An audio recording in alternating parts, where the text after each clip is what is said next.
Yes. కన్న తల్లే కసాయిగా మారింది. ఇద్దరు కొడుకులని అతి దారుణంగా కత్తితో పొడిచి పొడిచి నరికి మరీ చంపిందని కూడా తెలుస్తుంది. ఒకవైపు ప్రస్తుతం ఈ ఘటన గాజుల రామారం వద్ద అయితే జరిగింది. జీడిమెట పోలీస్ స్టేషన్ పరిధిలో వేట ఏదైతే కొబ్బరి బొండంతో నరికే కత్తి ఉంటుందో ఆ కత్తితోని అతి దారుణంగా నరికి చంపింది. మరోవైపు ఆ తల్లి చంపిన తర్వాత ఇద్దరు పిల్లలని తను కూడా బలవన్మరణానికి పాల్పడింది. తను కూడా సూసైడ్ చేసుకొని బిల్డింగ్ మీద నుంచి 4వ ఫ్లోర్ నుంచి అయితే దూకి మరీ చనిపోయింది. అంటే ప్రధానంగా చూసుకుంటే కూడా ఇద్దరు కొడుకులని వేట కత్తి ఏదైతే కొబ్బరి బొండంలో నరికే కత్తి ఉంటుందో ఆ కత్తితోని నరికి పీక కోసి మరి ఆ తల్లి వాళ్ళని చంపి ఆ తర్వాత తను చనిపోయిందని కూడా పూర్తిగా తెలుస్తుంది. ఒక్కసారి మనము ప్రస్తుతం అక్కడనే ఉన్నాం వాళ్ళ ఇంటి వద్దనే. ఒకవైపు సూసైడ్ నోటు కూడా తను రాసింది. షాకింగ్ విషయాలు అన్నీ కూడా బయటికి వచ్చాయి. ప్రధానంగా తేజస్వినికి ఒక ఐ డిజార్డర్ ప్రాబ్లం వచ్చింది. అదే సమస్య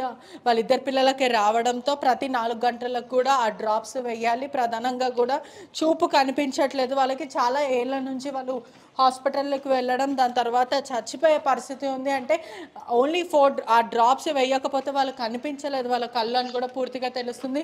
మనం ప్రస్తుతం అక్కడనే ఉన్నాము. ఒకవైపు భర్త కూడా చిన్న చూపు చూసేవాడని కూడా తెలుస్తుంది. ఒకవైపు పిల్లలని చంపేసి నేను చచ్చిపోతే అయిపోతుండే కదా అని అలా భావించిందని కూడా మొత్తం మీద అయితే తెలుస్తుంది. జరిగిన ఏదైతే ఘటన ఉందో ప్రస్తుతం ఇప్పటికే సూసైడ్ నోట్ని పోలీసులు వెరిఫై చేశారని కూడా తెలుస్తుంది. ఒకవైపు ఎందుకు ఇద్దరు పిల్లల్ని చంపాల్సి వచ్చింది అనే విధంగా కూడా పోలీసులు దర్యాప్తు చేస్తున్నారు. మరోవైపు కళ్ళ ప్రాబ్లమే ప్రధాన రీజన్ అని కూడా తెలుస్తుంది. కళ్ళు కనిపించకపోవడం, ఆ తర్వాత అదే వ్యాధి పిల్లలకి సోకడము, ప్రతి 4 గంటలకి పిల్లలకి డ్రాప్స్ వేయడము, ఆ తర్వాత ఈ గొడవ తలెత్తడం, ఇదంతా కూడా ప్రస్తుతము ఈ ఇంటి వద్దనైతే ఉన్నాం 204 ఇదే ఇంట్లో ఆ తల్లి వాళ్ళిద్దరు పిల్లలని నరికి చంపింది.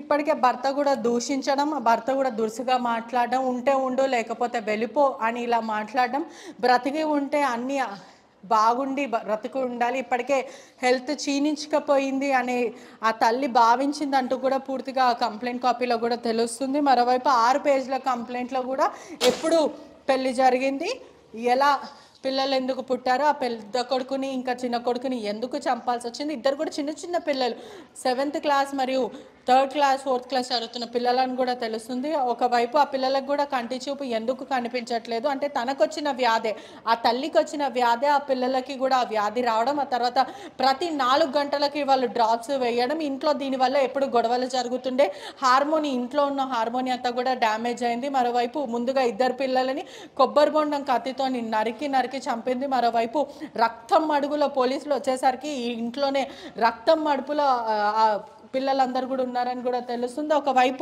మరోవైపు చూసుకుంటే వాళ్ళిద్దరిని ఇంట్లోనే చంపి ఆ కొబ్బరి బొండం కత్తితోని వాళ్ళిద్దరిని పొడిచి నరికి చంపిన తర్వాత ఇక్కడి నుంచి తను నడుచుకుంటూ వచ్చి ఏదైతే ఈ ఫ్లోర్లో నుంచి అంటే ప్రధానంగా 2nd ఫ్లోర్ నుంచి తను దూకి మరి బలవన్మరణానికి పాల్పడింది. ఇక్కడి నుంచే తను చనిపోయింది. అంటే ఎంత దారుణమైన విషయం అని అంటే మనసుని కలిసివేసే ఘటన అనే చెప్పొచ్చు. ఎందుకంటే ఇద్దరిని పిల్లలని హత్య చేసి ఆ తర్వాత తను చనిపోవడం అనేది చాలా బాధాకరమైన విషయం. స్థానికంగా ఉన్న వాళ్ళని కలిసివేస్తుంది.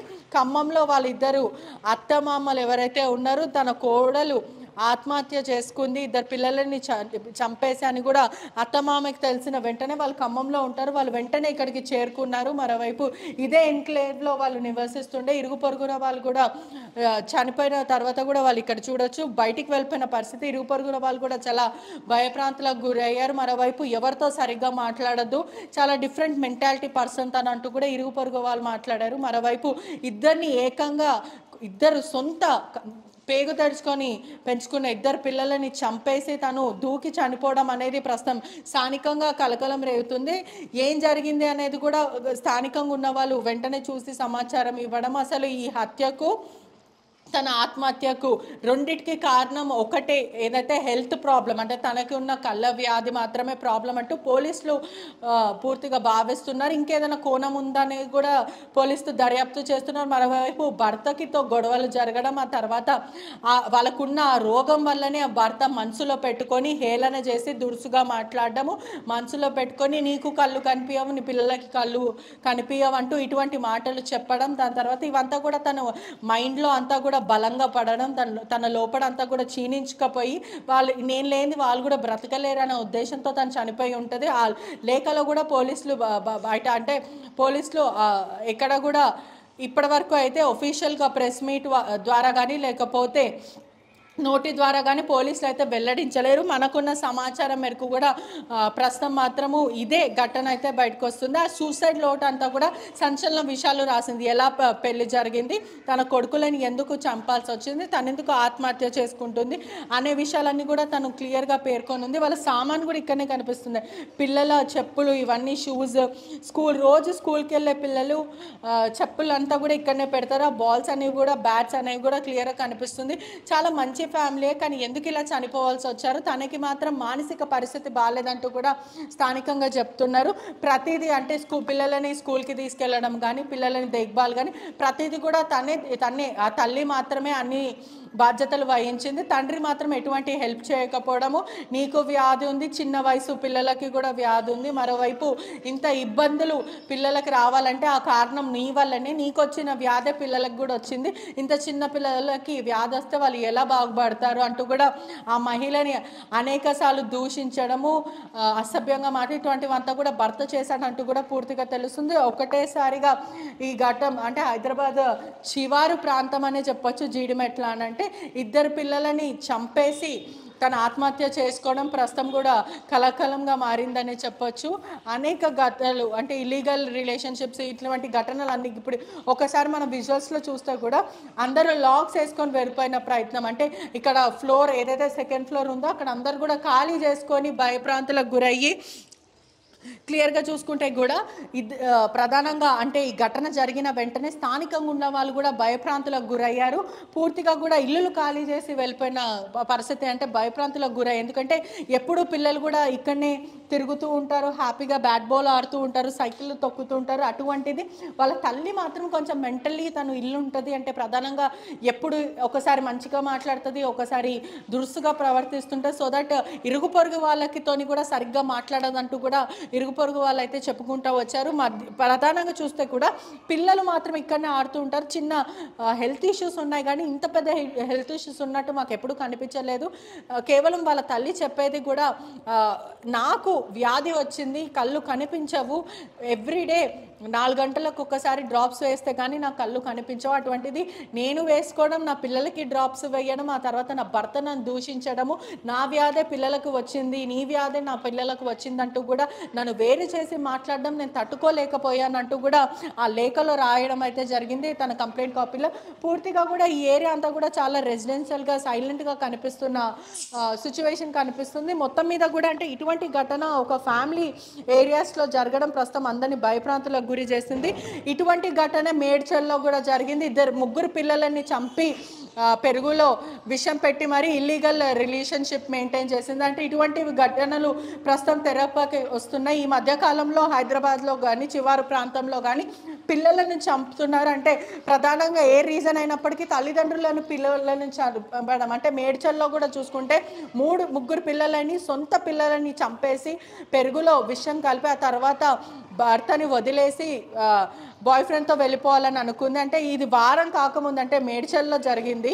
ఇప్పుడు మేడ్చల్లో జరిగిన తర్వాత మళ్ళీ జీడిమెట్లో జరగడం అనేది ప్రజలను ఉలిక్కి పడేలాగా ఉంది. ఇప్పటికే ప్రత్యేక టీమ్స్ని అయితే పోలీసులు ఏర్పాటు చేశారు. మరోవైపు ఇక్కడ నుంచి దూకి అంటే సెకండ్ ఫ్లోర్ నుంచి దూకింది. పూర్తిగా దూకేసరికి ఒకసారి నేను విజువల్స్లో చూస్తాము, ఒక్కసారి మనం విజువల్స్లో చూస్తుంటే కూడా ప్రధానంగా ఇక్కడనే అంటే ఇక్కడ నుంచి తను దూకి చనిపోయిన వెంటనే నుజ్జు అయిన పరిస్థితి, అంటే బ్రెయిన్ అంతా కూడా బయటికి రావడము, మొత్తము తన రక్తం అంతా కూడా చిల్లిపోయి మొత్తం ఉధృత వాతావరణం క్రియేట్ అయింది.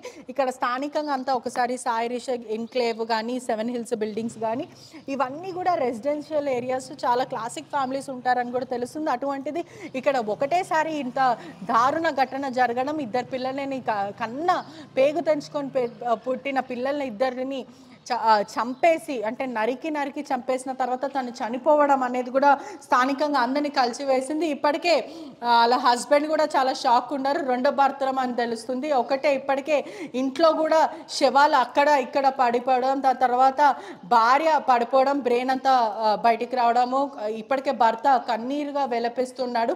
చిన్న చిన్న ఇష్యూస్ వల్ల ఇంత అవుతుందని నేను అనుకోలేనంటూ కూడా భర్త చెప్పుకుంటూ వస్తున్నారు. అంటే సరిగ్గా రియాక్ట్ అవ్వట్లేదు, ఆయన చాలా షాక్గా ఉన్నాడని కూడా తెలుస్తుంది. ఇప్పటికే పోస్ట్ మార్టం దగ్గర డెడ్ బాడీస్ పంపించేశారు. పూర్తిగా బాడీస్ అంతా కూడా వాళ్ళ భర్తకి అప్పగించారు. దాన సంస్కారం ఏదైతే లాస్ట్ రిచువల్స్ ఉన్నాయో అవంతా కూడా సమాధి చేశారంటూ కూడా సమాచారం అయితే వస్తుంది. ఇదంతా కూడా ఖమ్మం జిల్లాకి చెందిన వాళ్ళని కూడా పూర్తిగా తెలుస్తుంది. వీళ్ళని ఈ బాడీస్ అంతా కూడా ఖమ్మంకి అయితే తీసుకెళ్ళిపోయారని తెలుస్తుంది. ఇదే ఇంట్లో కొన్ని ఏండ్ల నుంచి ఉంటున్నారు, పిల్లలు ఇక్కడనే తిరుగుతూ ఉంటారు. అయినప్పటికీ ఇంత జరగడం చాలా షాకింగ్గా అనిపిస్తుంది. ఇప్పటికే ఆ భార్య రాసిన సూసైడ్ ప్రధానంగా చూసుకుంటే కూడా ఇంట్లో ఎప్పటి నుంచి గొడవలు జరుగుతున్నాయి, భర్తకి ఏమన్నా దీంట్లో ఉందా హస్తము, దీని మనసులో పెట్టుకొని ఆ మహిళ తల్లి కానీ పిల్లలని చంపిందా, లేదంటే ఇంకేదైనా కోణం ఉందా, భర్త ప్రధానంగా ఏదైనా ఇబ్బంది పెట్టాడా, లేదా భర్త చావుకి ఏదైనా కారణమా, దీంట్లో ఇంకెంత కోణం ఉందనే విధంగా కూడా పోలీసులు అయితే ప్రస్తుతం దర్యాప్తు చేస్తున్నారు. ప్రపంచంలో ఏ మూల ఏ క్షణం ఏం జరుగుతుందో వేగంగా తెలుసుకోవడానికి తొలి వెలుగు వాట్సాప్ ఛానల్ని ఫాలో చేయండి.